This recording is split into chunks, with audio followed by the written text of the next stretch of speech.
오늘은 잠언 23장 1절에서 14절의 말씀을 가지고 우리의 구속자는 강하시니 라는 제목으로 하나님 말씀 전하겠습니다. 여러분, 우리가 살아가는 오늘은 끊임없이 우리 내면에 허기를 부추깁니다. 더 많이 가져야 하고 또 더 높이 올라가야만 만족할 수 있다고 세상은 유혹합니다. 그리고 세상을 살아가는 방식은 대개 그것이 맞을 때가 많습니다. 어찌 더 많이 가졌는데 불행하다고 생각할 수 있고, 더 높이 올라갔는데 우리가 그것을 슬픈 일이라 하겠습니까? 실제로 우리 삶에 기쁘고 좋은 일들은 더 많이 가졌을 때 기쁜 일이 생겼다라고 우리도 고백하고, 더 높은 곳에 이르게 되었을 때 서로가 축하하고 축복하기도 하지 않습니까? 그러나 그런 일들이 점점 내 삶 속에 사라져 갈 때, 그때 내면의 허기를 경험하게 되는 것이죠. 오늘 본문 23장은 이 땅에 속한 것들로 내면의 허기를 채우려는 시도가 얼마나 헛되며 우리의 진정한 보호자이신 공급자가 누구이신지를 분명하게 선포하는 말씀입니다. 우리의 구속자는 강하시니, 여러분 이 말씀을 믿으시기 바랍니다. 잠언 기자는 먼저 세상에 권력과 재물을 주는 유혹을 경계합니다. 간언과 함께 진수성찬을 마주하거나 부자가 되기를 위해 애쓸 때 우리는 종종 영적 시야를 잃어버리게 되죠. 성경은 우리의 탐심이 향하는 곳의 결말을 명확하게 짚어줍니다. 재물은 결국 어떻게 됩니까? 5절에 보면 정령이 재물은 스스로 날개를 내어 하늘을 나는 독수리처럼 날아가리라, 그렇게 말씀하고 있습니다. 우리가 영원할 것처럼 움켜쥐려는 재물은 우리가 통제할 수 없이 날아가 버리는 허무한 신기루에 불과한 것입니다. 실제로 오늘날 우리의 재물은 더욱더 그런 것 같습니다. 예전에 카드가 생기기 전에는 우리가 보통 현금을 들고 다녔고, 또 카드가 생기고 나서도 꽤 오랫동안 우리는 현금을 많이 들고 다녔죠. 그런데 요즘처럼 이제 휴대폰으로 모든 걸 다 결제할 수 있는 시대를 살아가고 있는 우리는 현금을 많이 들고 다니지 않다 보니까 진짜 재물은 우리 손에 잡히지 않는 것 같습니다.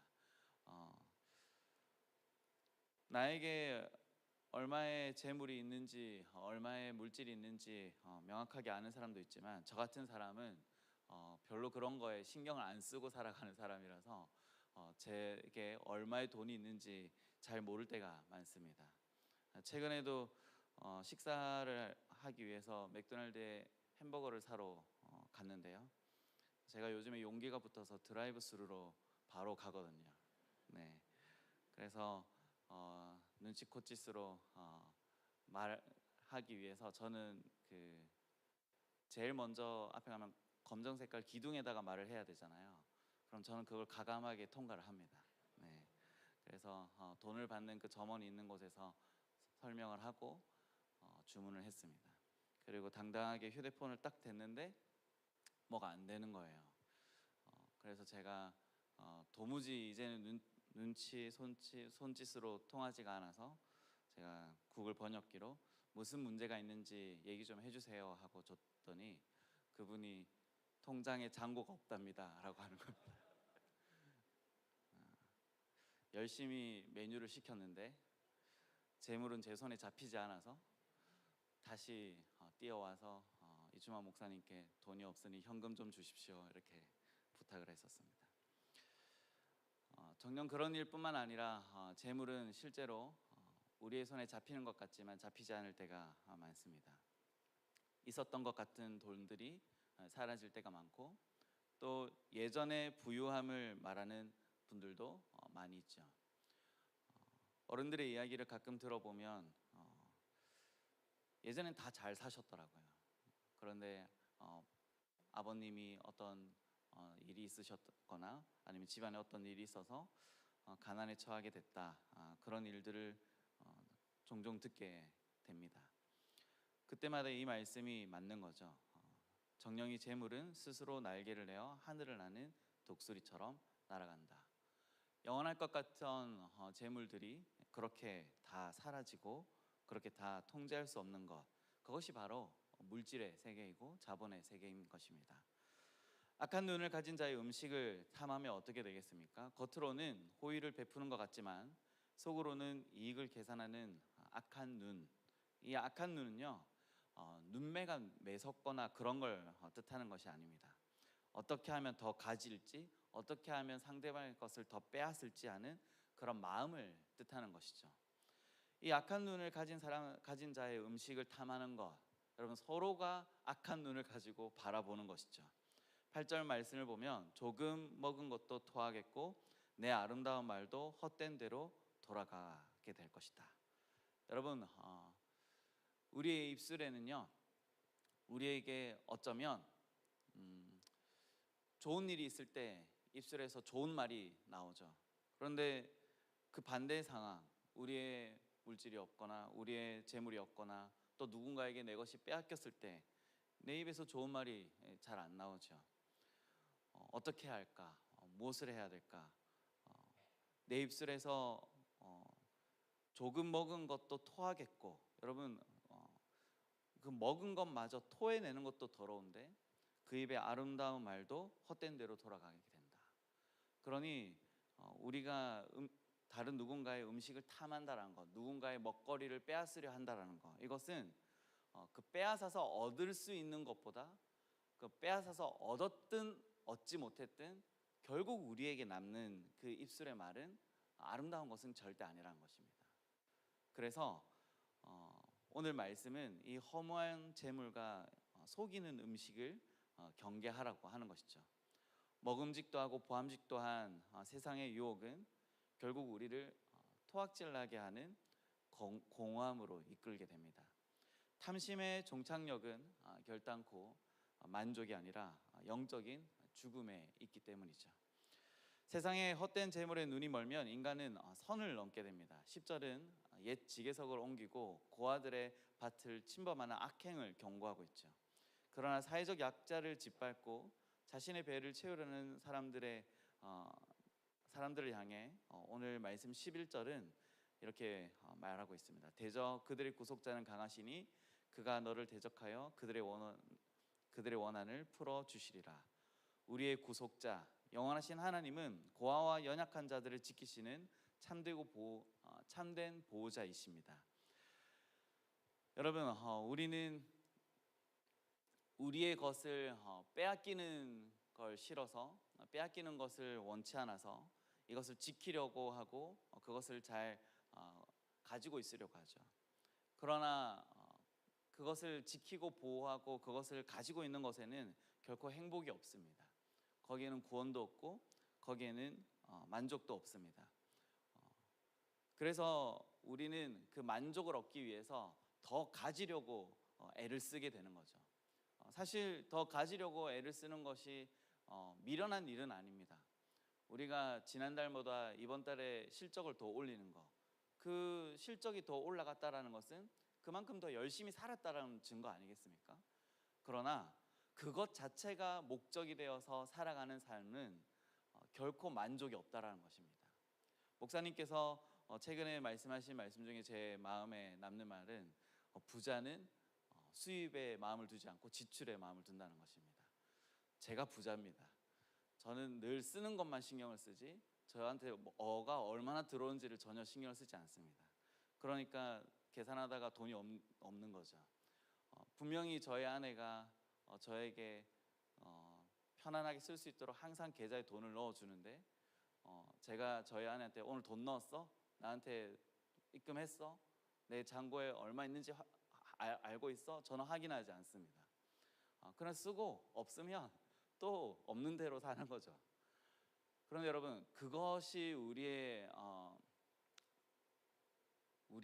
어떤 삶의 자세, 그냥 나를 위해 쓰는 그런 것뿐만이 아니라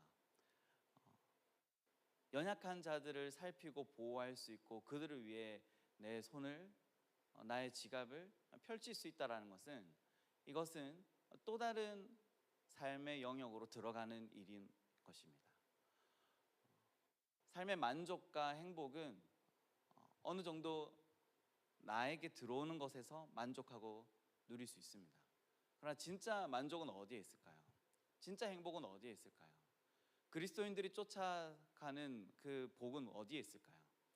저는 그리스도인들의 복은요, 하나님께서 어떻게 일하시는지 목격하게 되는 게 복이라 생각합니다. 하나님이 어떤 일을 어떤 방식으로 누구를 통해서 일하시는지 보게 되는 것, 그것이 그리스도인들의 참된 행복과 만족 아니겠습니까? 모두가 비슷한 경험이 있으실 겁니다. 하나님께 기도하고 하나님께 선포하고 하나님께 나아갈 때 하나님께서는 결코 외면하지 않으시기 때문이죠. 하나님은 그렇게 기도하시기 때문입니다. 여러분들의 연약함을 하나님께 고백할 때 하나님은 얼마 지나지 않아서 여러분의 연약함을 채워주십니다. 여러분의 연약함을 만져주십니다. 여러분의 연약함을 하나님은 외면하지 않으시는 거죠.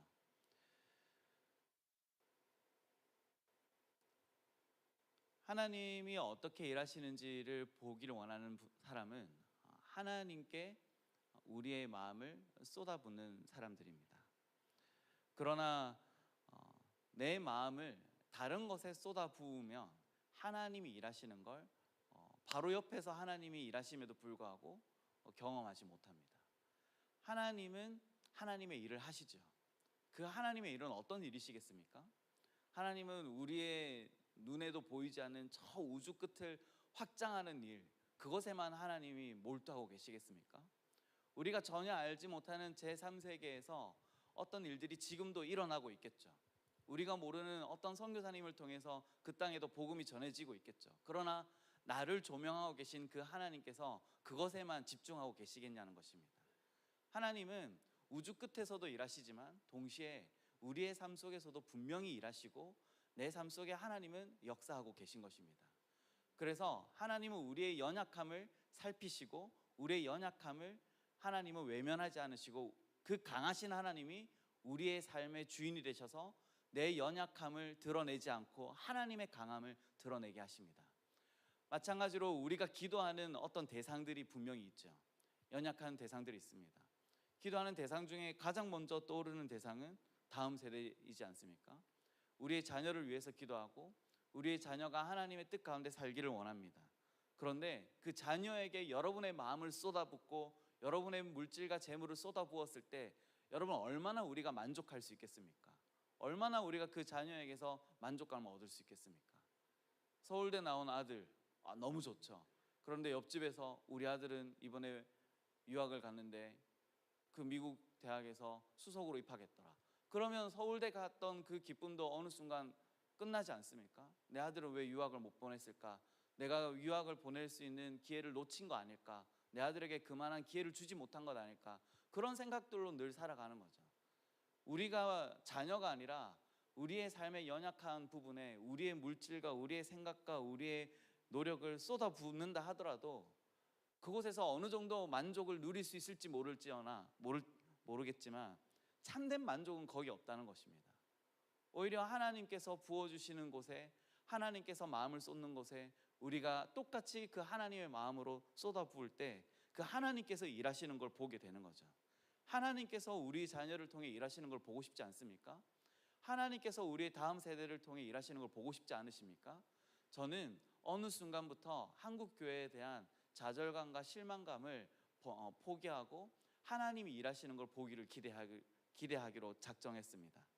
많은 사람들이 한국 교회뿐만 아니라 세계적으로 종교적인 인간들이 줄어들고 있고 오히려 다른 개인주의, 초개인주의라고 하면서 자기 만족, 종교 역시도 만족의 도구로 사용하고 있다라는 이야기를 하는 거죠. 그 중심에 기독교가 있습니다. 엄청나게 많은 신자들이 있었고 지금 엄청나게 많은 이탈자들이 생겨나고 있죠. 그러나 두렵지 않습니다. 하나님께서는 지금도 일하고 계시고 지금도 하나님의 말씀이 땅끝까지 선포되어지기 때문이죠. 옛날에는 여러분들 주변에 그런 분들 많았을 겁니다. 신학교에 가는 분들 중에 서울대 합격했는데 신학교 가고 고려대 합격했는데 신학교 가고 유명한 대학에 갈 수 있는데도 포기하고 신학교에 가서 그 신학교에서 공부하고 목회자가 되는 거. 그런데 오늘날 그런 전설적인 이야기를 찾아보기가 쉽지 않죠. 그러면 많은 사람들이 혀를 차고 걱정합니다. 좋은 사람들이 많이 가야 되는데. 그런데 하나님은 눈 하나 깜짝하지 않는다는 걸 제가 깨달았습니다. 그렇게 훌륭한 인재들을 통해서도 교회를 일으켜 세웠지만 하나님은 그 인재들의 마음을 보시고 그들을 쓰신 것이지, 그들이 가지고 있는 지식과 그들이 가지고 있는 능력을 통해 쓰신 것은 아닌 것입니다. 하나님이 한국교회에 복을 쏟아부으신 것이지, 그들의 부모들이 헌신한 게 아니고, 그들의 부모가 그곳에 서울대 갈 아이를 난 신학교 보냅니다 하면서 하나님께 막 그렇게 떳떳하게 말해서 한국교회가 성장한 건 결코 아니었다는 것이죠. 그러나 제가 주변에 그런 목회자를 둔 부모님, 장로님을 아는데 얼마나 당당하고 얼마나 떳떳한지 모릅니다. 하나님께서 우리 자녀를 통해 일하시는 걸 본다는 것이죠. 여러분, 우리 교회 연약한 부분이 어디 있습니까? 그 연약한 부분은 하나님께서 분명히 채우시고 하나님께서 일하실 것입니다. 그 연약한 부분에 우리의 마음을 두어야 됩니다. 오히려 내 만족을 위해서 교회에 다니고, 내 만족을 위해서 양육을 받고, 내 양육을 위해서 신앙생활을 한다면 여러분, 이 신앙생활이 얼마나 헛된 것이겠습니까? 그러나 하나님께서 나의 만족이 아니라 하나님의 만족을 향하도록 우리의 시선을 고정시키고 우리가 그곳을 보게 되면 분명히 오늘날도 기적은 일어나고 있다는 것입니다. 우리의 구속자 되시는 하나님은 강하시기 때문입니다. 아이를 훈계하면 어떤 유익이 있겠습니까? 13절과 14절은 자녀를 엄하게 징계할지라도 죽지 않으며 오히려 그 징계가 그의 영혼을 수월에서 구원하리라 라고 말씀하십니다. 여러분, 자녀를 징계하는 일은 마음이 아픈 일입니다. 쉽지 않은 일이죠. 그러나 그들에게 가르쳐야 할 것을 정직하게 가르치고 타협하지 않고 엄마와 아빠의 신앙과 엄마와 아빠의 그 삶의 기조를 가르칠 때는 그것이 중요한 것입니다. 청소년부 성도들을 제가 이전의 교회에서 가까이서 지도를 할 때 제가 자주 했던 표현 중에 우리 딸내미, 우리 아들내미 이런 표현을 많이 썼습니다. 그러면 청소년부 친구들이 좀 어색하잖아요. 젊은 목사님이 우리 아들내미, 우리 딸내미 그러니까. 그래서 한 딸내미가 저에게 찾아와서 왜 계속 딸내미라고 하냐 그렇게 물었습니다. 그래서 제가 그 청소년 성도에게 이렇게 말했죠. 우리 집안에는 집안에 가풍이 있다. 내 딸내미가 되면 우리 집안의 가풍을 따르게 될 거다. 저희 집안의 가풍 무엇입니까? 하나님을 믿는 것입니다. 여러분의 가풍은 무엇입니까? 하나님을 믿는 것 아니겠습니까? 우리의 가정은 하나님을 주인 삼아서 살아가는 가정이죠. 여러분들의 가정이 그렇지 않습니까? 여러분의 가정에 그 가풍을 따르지 않는 자녀는 내 마음을 아프게 하는 자녀죠. 그러나 내 마음을 시원하게 하는 자녀는 어떤 자녀들입니까? 우리 집안의 가풍을 잘 따르는 자녀이지 않습니까? 여러분들에게도 그런 자녀들이 여러분의 가정에 그 가풍을 잘 이어가기를 원합니다. 그러나 그 가풍을 만들기 위해서는 이제야 우리가 깨닫게 되는 것이 우리의 부모님이 왜 그토록 나에게 이것을 가르쳤는지, 왜 이토록 우리의 가훈이라고 하면서 우리 집안은 이런 집안이라고 수없이 이야기를 했는지 이제서야 깨닫게 되는 것입니다. 왜 우리 아버지는 저를 이끌고 교회를 다니시면서 집회란 집회를 다니시면서 집회에서 졸면 머리를 때리고 집회에서 좀 흥분해서 다른 친구들이랑 놀겠다 그러면 끝까지 우리 자리 옆에 앉혀놓고 예배를 드리게 하고. 여러분, 이것은 가풍이죠. 저는 우리 교회 와서 좀 신비한 것을 봤습니다. 신기하고 신비했습니다. 그것이 뭐냐면 영유아부실이 따로 없다라는 거예요. 보통 교회 가면 저기에 유리로 딱 막혀져서 영유아부 아이들이 막 노는 게 보여야 되거든요. 근데 제가 처음에는 우리 교회는 영유아부실이 없구나, 영유아부실이 있으면 좋겠는데 라고 생각을 했습니다. 그런데 그게 한 달도 지나지 않아서 우리 교회의 문화를 제가 알게 됐어요. 정서를 알게 됐어요. 우리 교회는 따로 유아부실을 둘 필요가 없는 교회. 어린아이들부터 시작해서 하나님께 찬양할 때 손 들고 찬양하고 하나님을 찬양할 줄 알고 예배 드릴 줄 알고, 청소년 아카데미 집회가 기본 3시간인데 위에서 아이들이 꼼짝도 하지 않고 3시간 동안 그 자리에 앉아서 예배 드리는 거, 이건 우리 교회 가풍이에요. 그 시간을 버틸 수 있는 것은요, 통유리로 아무리 예쁜 유아부시를 만들어놔도 그건 못 가르치는 거예요. 부모님들은 좀 편할 수 있습니다. 아이들은 거기서 막 천방지축으로 뛰어놀고 설교하고 있는 목사님에게 유리를 막 쳐댈 수는 있어요. 그게 얼마나 귀여운 모습일지도 모릅니다. 그러나 귀여울지언정 우리 오늘날 한마음교회의 다음 세대들의 예배의 모습을 만들 수는 없어요. 저는 그게 너무 신비했고 신기했고, 이곳에서 제가 사역하는 기쁨뿐만 아니라 우리의 자녀가 자라나게 되는 것도 너무 기쁨이었어요. 여러분들에게 하나님의 말씀이 여러분들을 이끈다면 오늘 이 말씀이 여러분의 삶에 지침이 되길 원합니다. 그리고 망설이지 말고 두려워하지 마십시오.